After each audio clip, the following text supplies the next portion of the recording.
So we got Playing with Pain is Pain. What a name! What a name! PPP for short. And Quality Control is their opponent. So the first ban we have for Playing with Pain will be Arthas, or the only ban, and the ban for Quality Control is Stitches. Now, going for the two top tier tanks in the game. Yeah. It's understandable. I mean, Stitches is a terror to deal with. He's unforgiving. If you get caught by Stitches' hooks, oftentimes it's a free kill for the enemy team. Arthas is also just a very strong tank. He's got, like I said in the last game, he's got so much sustain and can do a lot of damage as well.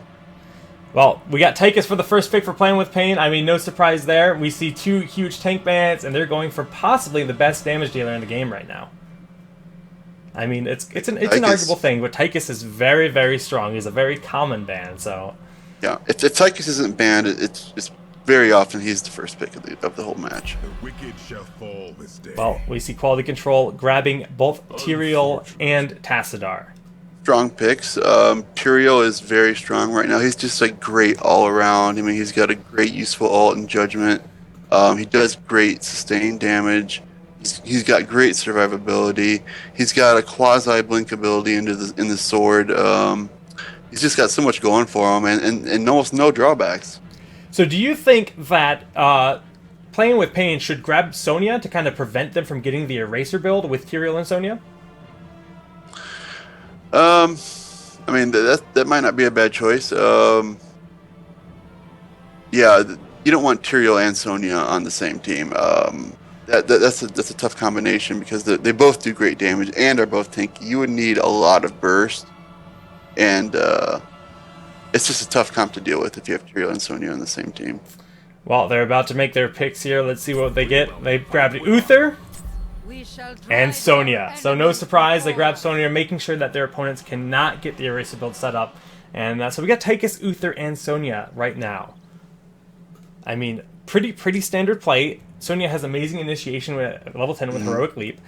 The sustained damage you get out of Tychus is just insane, and the utility with the grenade, the knockback. I mean, yeah, I would say so far nothing fancy going on with this comp right now. It's just your standard. We got a lot of damage. We want to make sure we got a great support in Uther, and Sonya is good for being your tank and also dealing damage on her own. I mean, yeah, just like you said. But on the other hand, we have Tyrael, again, amazing at initiating, and Tassadar is really, really scary, especially once you grab Archon and Dark Archon. Yes. So we could possibly see a Rhaegar come out of this. Yeah, Rhaegar matches well with Tassadar for sure. Because a popular strat, I mean, granted, they don't have Tychus, so they can't get the Odin, but here we actually have some picks. So we have Falstad and Brightwing. Brightwing. A lot of people have said that Brightwing is maybe a little underpowered now, or they don't like how much he was nerfed. I feel like Brightwing is fairly in line now. I think they want her to be more about the polymorph and the polymorph rewind polymorph, which is very strong, and the other parts of her kit like the E, which offers a little bit of a block ability, which is cool, but mainly the burst speed is so useful. And I mean, Brightwing has a lot going for her besides the healing. I mean, like you said, she has an absurd amount of utility. Polymorph is amazing. Right. And Blink Kill is still very strong, even though they nerfed Regenerative Rains, taking, the 50%, it's down from 50% from 100% healing every time you cast a spell. It's a big nerf, but Blink is still amazing. I mean, the real nerf may have been to not allow composition to lean on Brightwing as the sole healer for the group, which led to a lot of different comps that maybe wouldn't work otherwise.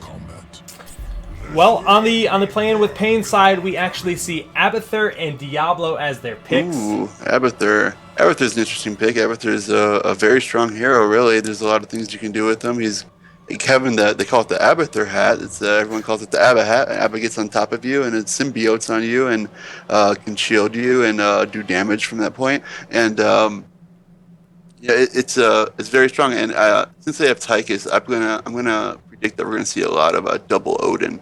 Abathur uses his ult to clone one of the other heroes. Absolutely, because Odin is actually very, very strong, giving that double health bar and a ton of damage output, ton of sustainability, and it's also going to be really good to see, just Abathur going on Sonya when she heroic leaps in, giving that additional sustain and burst damage coming out of that. So that's a really, really scary combo you can see as well. Yeah, I mean, Abathur is good to clone Uther too. I mean, double Divine Storm, no one's going to argue with that. That's very true. A lot of good options here. But for the final pick, we have Vala. So that's actually going to be Tyrael, Tassadar, Falstad, Brightwing, and Vala. So a lot of range damage. We're seeing Falstad and Vala just, they can rip people apart really quick. Oh yeah, I mean they're both great. Vala's more auto tech oriented, Falstad's more ability oriented, but they both can dish it out. But yeah, they are mostly relying on Brightwing for the heals, but they do in fact have the shields coming from Tassadar. I'm pumped to see this game pan out, and the game will be starting in just 3 seconds. So we're gonna load up the game right here. We got Dragonshire. Alrighty, guys, are you ready for solid? Oh, I can't wait. It's one of my favorite maps. All right, man. Make sure your time's set on normal, and we'll start in 3, 2, 1, go. We got quality control here on the left side of the map with, I'm gonna butcher all your names again. I'm sorry. We got Rawl, Linked, Breezy. Let's try this. Let's see if I can get BKB Green Rejefic. Yes, I'm sorry if I butchered your name. I have no doubt that I did, but And again, I'm gonna let's try the false head player. Went to Boston. That's Good, my guess. good, much Went better. to Boston. I'll try some Scorelarion, Blade, Luvi, Gizmo, Gizmo. and Pain. Well, we got Dragonite, or Dragonshire. The core map mechanic is obviously the Dragonite.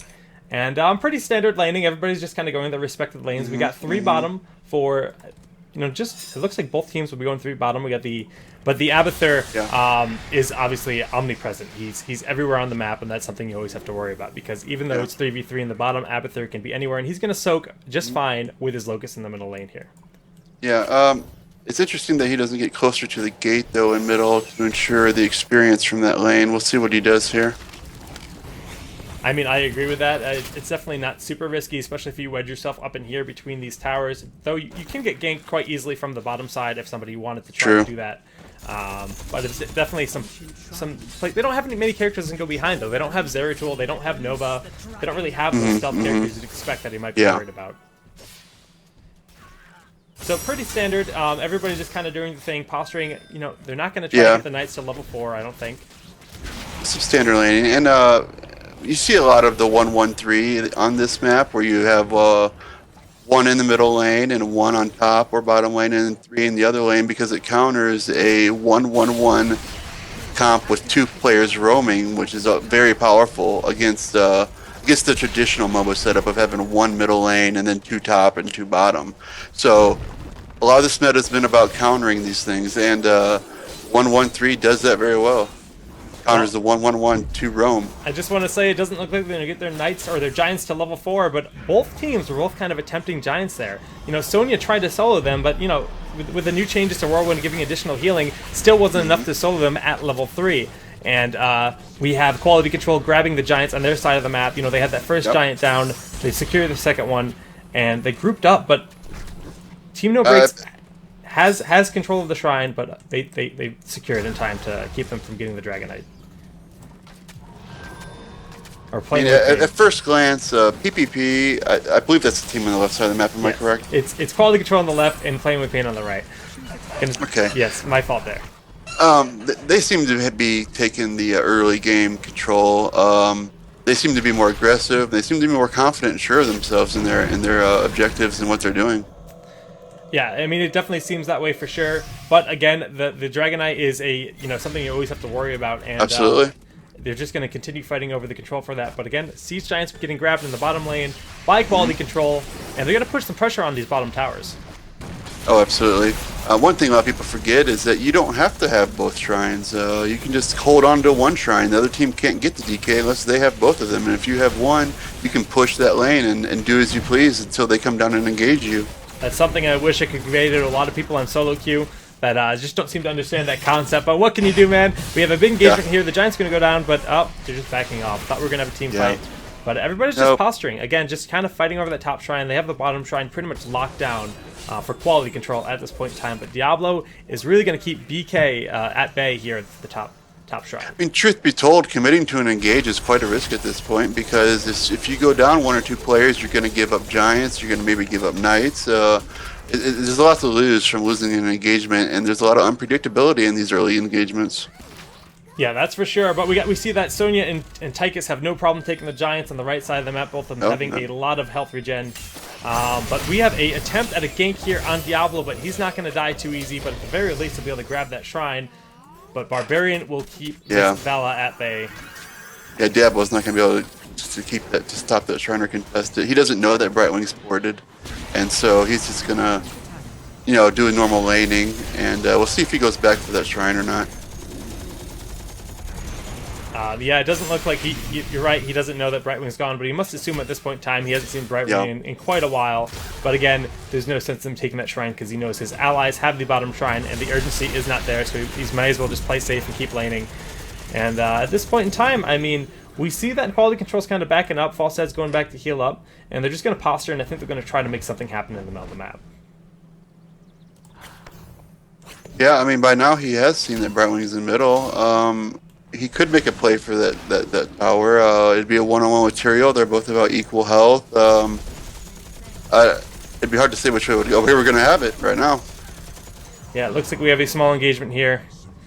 But, nope, they're backing up. A lot of swinging back and forth and not much damage done. Everybody's playing safe. Everybody's playing safe. They just want that level 10. They want their heroics. Yeah, but they got the first to Knights 10. here. Yeah, the Knights for Playing with Pain is a good play for sure, because now they know they have that easy push in the top lane, and they can choose to just push in the bottom lane, which would be a very smart choice, and it looks like that might be what they want to posture and do. Yeah. They're going to maintain a presence mid and top to maintain the experience gain. But I feel like you're right that we're going to see an engagement bottom here before long. But they might actually be able to get both towers here now. I don't know if we're going to see Abathur try to take the Dragonite. It's a risky play, and it looks like Sonya's slowly making her way up there, but will they be able to hold both shrines long enough? PvP needs to get somebody middle to stop this possible Sonya cap. will be able to get this Dragonite, and they have, that's, really nice, pretty early Dragonite, because it's really hard to secure the Dragonite without getting some kills. I mean, often you'll see games go 6-8 minutes or more without the first Dragonite being taken. Absolutely, but they knew that their enemies' quality control were kind of out of position. They grabbed the Knights. The Knights are pushing in the top lane, but this Dragonite should do a decent amount of damage. But we're seeing quality control react, and they're really burning it down pretty quickly. Yeah, that first dragon can be burnt down quick when you have a 4 or 5 focusing on them. And the enemy team can't really do much about that focus because you're fighting from behind your towers and walls, so they can't really get to you to stop your focus. Very, very true. Well, the Knights are pretty much cleaned up here in the top lane. It looks like Pain wants to just grab some mana from as well. And we have a potential engagement here in the middle of the map as everybody is shifting from the middle to the bottom lane. But again, everyone's just kind of backing off, even though they're level 10. They want to make sure they're postured properly, and everyone is shifting down. Diablo has finally abandoned the top lane, and it's just about time that we see something happen here in the game. Oh, yeah, both level 10s. Yeah, heroics You should see an engage. Anytime now, but they know that everybody's just kind of posturing and poking around, and they take advantage of that time to grab the Knights, for the Giants here in the bottom. And they're going to do the same for quality control. They're just going to grab the Giants. But Playing with Pain knows it's happening, and they are moving on in. They're going to try to get Tychus out of position, or Tyrael out of position, but Tyrael is not an easy guy to take down. Absolutely not. He's got his sword that he can throw and get out of the way, and he's got his W shield, which is fairly powerful, and he's got a lot of tools to stay alive. Now everybody's just kind of back and forth at this point in time. They're cleaning up the Giants. Playing with Pain has their Giants still alive. Quality controls get cleaned up pretty quick. And they're very conservative. Very conservative so far in terms of engaging each other. They've been aggressive with the mercenaries, but not with each other.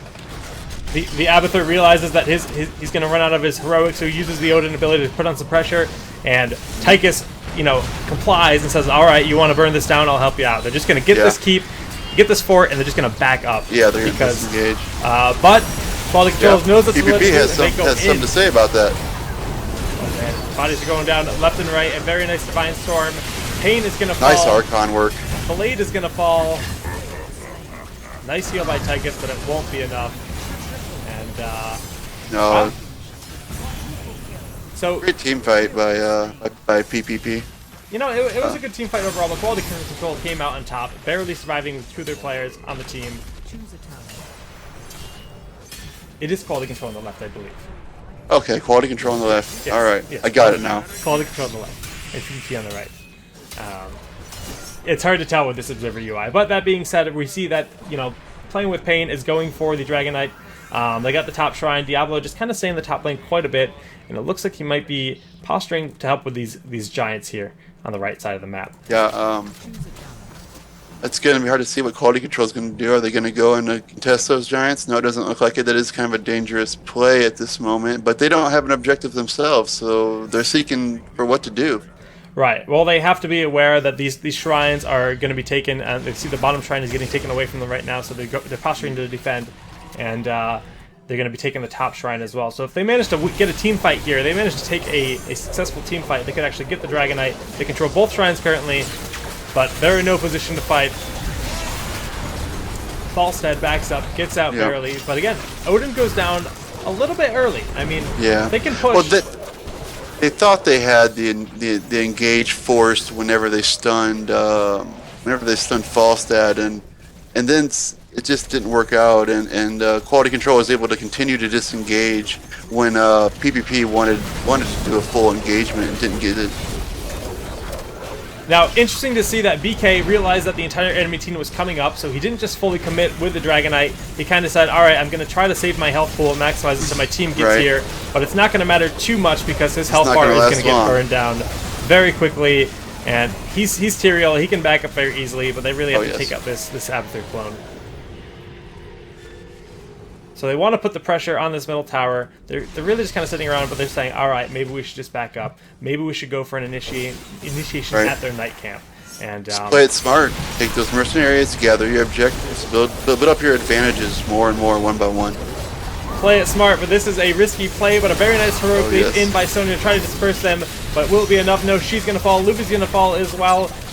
And Tychus and Diablo will likely fall. You're going to go deep for Diablo, huh? Going ham on that. They're going deep, but you know what? Vala is going to pay for it. Rawl is definitely going to fall here. No chance. But they got a night camp. They got some kills. That's a great example of overextending. That's almost the definition of overextending right there. And it's not going to hurt them too much. They still have a strong advantage, but it's definitely something you don't want to do. Absolutely not. I mean, just throwing away your life to potentially get a kill that you don't need. You already have the knight secured. You may as well just play safe, grab the knights, and go home. But Falstad, utilizing his ability to fly across the map, he's going to bribe these bottom giants, and the rest of the team is posturing to grab the knights here. They have knights pushing top, a second wave of knights and giants pressuring. They can pretty much do whatever they want because they have complete map control at this point in time. Yeah, they're going to gather all the mercenaries they can and probably try to make another push, force another engagement, and try to roll that into more advantage. Well, they're grabbing the giants here, and we see that the Falstad player is actually just going to kind of try to help out his Siege Giants, kind of increase their lifespan, but he knows that it's a risky play to be out here, so he's backing up as he sees the enemies roaming around. And in the top lane, we see Abathur has shifted because he realizes that more or less that he's not needed for soaking the XP in the middle lane, so he properly shifts to the top lane to soak up there. Abathur usually shifts at this point in the game to more of a I want to survive type mode, you know. Yes, the experience is important, and he'll try to do that, but survival and picking your spot is very important as well. I mean, having a nice little cheeky spot. He's tucked away in the corner here. Pretty normal spot, just safe, tucked away in the corner. Nowhere offensive, but you can definitely see that happen. You see a lot of active players that like to bounce around the map a lot. But we have an initiation that looks like everyone's just kind of poking around, playing the skirt stake game where they like to skirt around. Little dance poke. The poke dance poke. It's my favorite dance. But you know, we might see an initiation here. Everyone should have their heroics off cooldown. And but no, everyone just kind of wants to play safe. Falstad is patiently waiting in the top here, but he says, you know what? I can get this shrine. We can posture for the middle and hold the bottom shrine long enough. If they don't react and take it immediately, but Brightwing might get caught out. Nope. Playing with Pain realizes what's happening, and they stop it just in time. So the Dragon Knight is not secured by quality control. Nice reaction. It may be a while before we see this next Dragon Knight taken. It might be a while before we see the next engagement as well. We'll see. Yeah.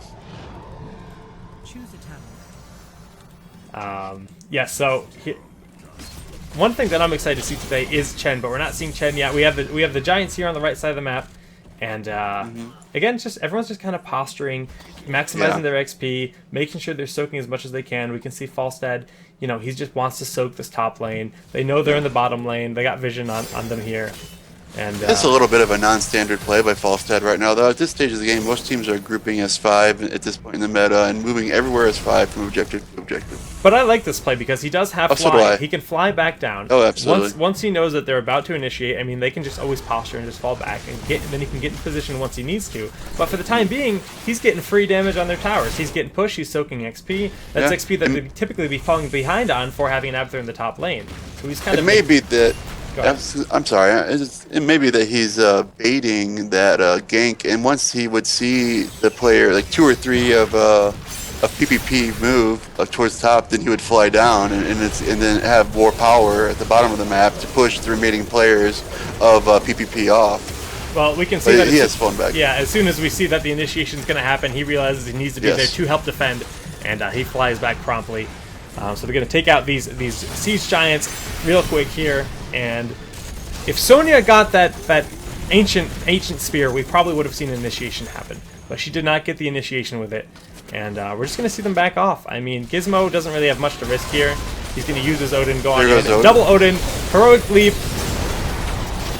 Where's the Divine Storm? There it is. And once again, quality control is just kind of just outlasting them. Brightwing sustainability and just kind of better positioning. They really dodged a lot of the AoEs with the heroics there, and they maximized their efficiency, where the PvP had to really use their heroics and then go in, and it gave quality control the time to kind of just posture and react. They kind of you absorb the brunt of the push, and then you react with your own heroics, and hopefully it's enough to overcome. And we're seeing they quickly, enough. PC did great work with the Archon in that engagement, I have to say.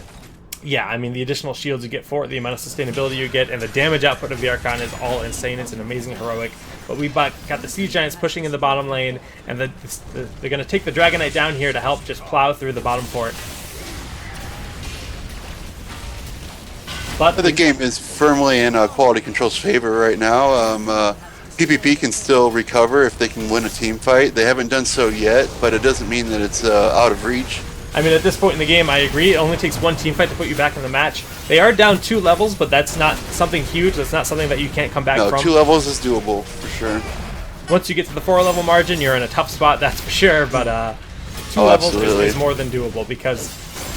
But at this point in time... 4 levels takes a massive blunder from the enemy team in order to come back, but 2 is within reach. But once we see quality control get level 20, I think we'll definitely see an initiation here, because once you have that level 20 advantage of the talents, that makes the 2-level difference a lot more meaningful. And you have to assume that we'll see Twilight Archon from BZ, and he's going to want to use that to full effect. The Dark Archon, one of my favorite spells in the game. So powerful, so damaging. It's amazing, especially with Bloodlust, but we don't have a Rhaegar in this match. Now we see that PvP is coming around. They want to get that gank, but instead they'll be happy and just Quality control sensed it. Yeah, they just want to get their knights. They said, you know what, that's fine. We'll just take your knights and we'll leave. Not a big deal. They're gonna back right up here. Gizmo falling is not a huge deal, but we see the initiation 5 BK. They're all coming on in here. Diablo's Apocalypse was a well-played Apocalypse, but it was simply too late, and they were too out of position already for it to really do the damage they wanted it to. Really, really nice sprint by Luvi, getting out of there, but pain will definitely fall on Diablo. And the offensive fly forward. I love the offensive fly. It's fun stuff. I love seeing it too. It often just gets really, really nice plays, but sometimes it can backfire. It's a risky play, but it can give you... It's something the enemy does not usually expect, for you to fly into them in order to cut off their escape. Well, it looks like quality control is just going to get this fort and then back up, and PPP realizes that they can't defend it, so they go down to try to take these giants in the bottom lane. But meanwhile, this is very dangerous. Yeah, it's very dangerous for Scalarian to take these giants by himself here. It worked out for him, but This is a dangerous play. Yeah, I think he did the math and said, okay, they're probably taking the Knights. That'll give me enough time to solo the Giants. And I think that was a smart play on his part. But now they have to worry about Knights pushing at the top, and they have their own Giants pushing bottom for them. But again, map control's not in their favor, and level 20 has been achieved through quality control, giving them that advantage. So they can posture and initiate whenever they feel like it at this point in time.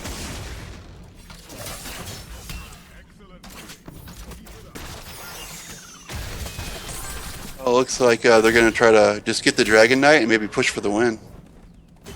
It seems to be their plan. Tassadar is in the top lane to grab the shrine, and it looks like Brightwing might actually just posture in the middle. Brightwing might go for the Dragon Knight, which isn't something you see all that often, but she can get out of a lot of hairy situations. They are going to get the Dragon Knight, it looks like. Almost guaranteed. Now, they'll be here to defend, but will it be in time?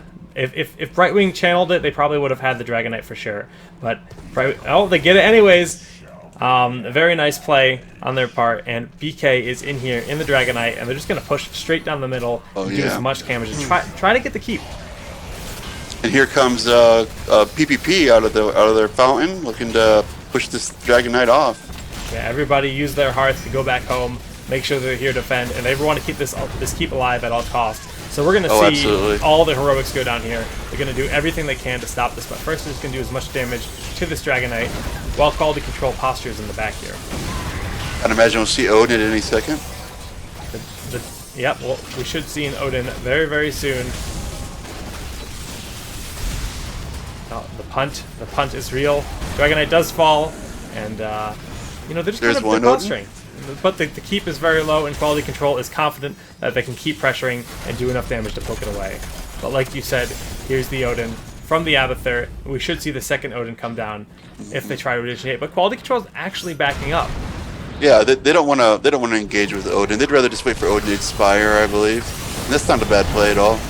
That was a very nice initiation by Diablo, getting the Brightwing out of position, kind of too far forward, and forcing the initiation here. But will it work out for them? They're kind of too spread out. Their focus seems a little bit poor. Trying to go for that Nova while the rest of Vala, while the rest of the team just really couldn't chase the Vala. She was too far back.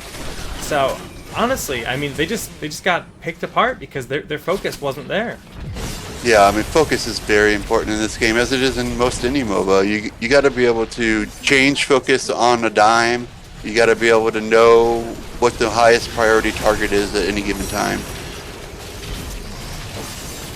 Well, they're gonna. I mean, the game's speaking for itself right now. The false head goes down, but they are burning away. This is kind of all in. This is kind of suicidal, and they might pay for this because they're giving up a ton of XP. The underdog bonus is a huge thing, and if they get these extra kills here, Brightwing is back up to help. Yeah.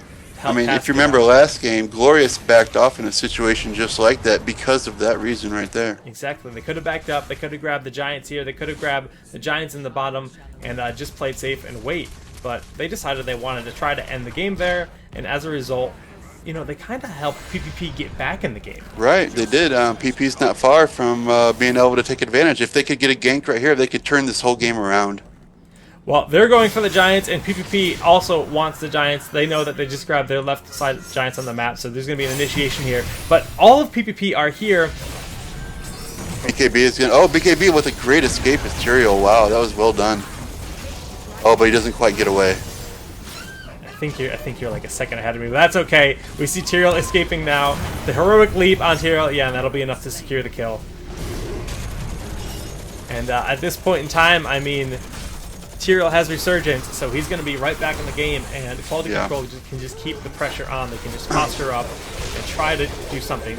They might just go for the Shrine, because once they grab the Shrine, that could be all they need. Yeah, Resurgence combined with Tyrael's trade is a very nice combo. Resurgence is a talent I take every time on Tyrael for that reason. It's a very strong talent, and it's very rare that you don't want to grab Resurgence in a match like this. But we see that quality control has the bottom shrine, but doesn't look like PPP wants to give it to him. But it won't be in time. We have the Dragon Knight coming down, and they're just going to push straight at the core. They see it's less than half health, and they're going to do everything they can to end the game with this push. They're definitely looking for the win right here. Oh, great Divine Storm followed by Apocalypse. Wow, that was an amazing setup, a really nice play, but it doesn't look like it's going to be enough to save them because Diablo falls, Gizmo might fall on his clone there, and they're going to push and then just end the game. They're going to disregard the enemy team. Yeah. They know they have the This Dragon will Knight. be They know they have the GG. Dragon's output. Not even Odin can save them. No, not even Odin can save them, that's for sure. So game 2 of the day, or the second game of the day, will go to quality control. GG's to them, and congrats. Congratulations, quality control. Now, what could they have done differently? What could PPP have done differently to kind of change their strategy? Because it seemed like they were always like kind of in a good spot, but they just couldn't win team fights. Like they had some initiations that looked pretty solid. Well, what they needed to get was a big Uther Divine Hurricane or Divine Storm into Apocalypse, into Double Odin, just laying down the damage. And they did get that once, but it needed to happen more than once for them to really take advantage and control the game.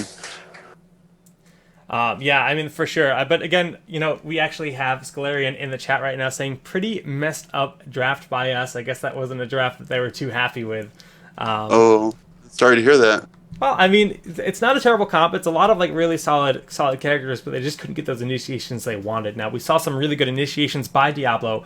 You know, just diving forward and putting someone out of position. We saw that on the Brightwing, and it really forced really strong engagements. And if they had both of their Odins already up and running, maybe that would have been enough. But it seemed like the times where they had both Odins up, quality control just backed up.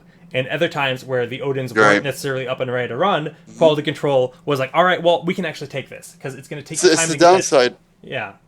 I'm sorry, I didn't mean to step on your words there, but it is the downside of Odin that it is very slow. It's slow to even come down and you know wrap around Tychus, and it's slow to move. So where you activate Odin and when you activate Odin is key to how the team fight plays out often, because the team will just disengage oftentimes to not have to deal with Odin. Yeah, that is very true. Well, I mean, once again, congrats to Quality Control for their win on day 1 of the HPL. And up next, well, we were supposed to have ESV Tempest versus Team QQ, but that game is going to be I believe it's a draw because there are some team changes there. Team QQ is actually picked up by Vex Gaming. That is actually your team. This is. So you don't have to cast yourself. I think that would be a little bit of a weird experience. That might be awkward. Well, we've seen people do it before, but you know it's kind of hard to give the same kind of unbiased position when you're casting your own game. So on that note, we are going to have Mouse Sports versus Team Prism up next. Stay tuned, guys. We'll be right back.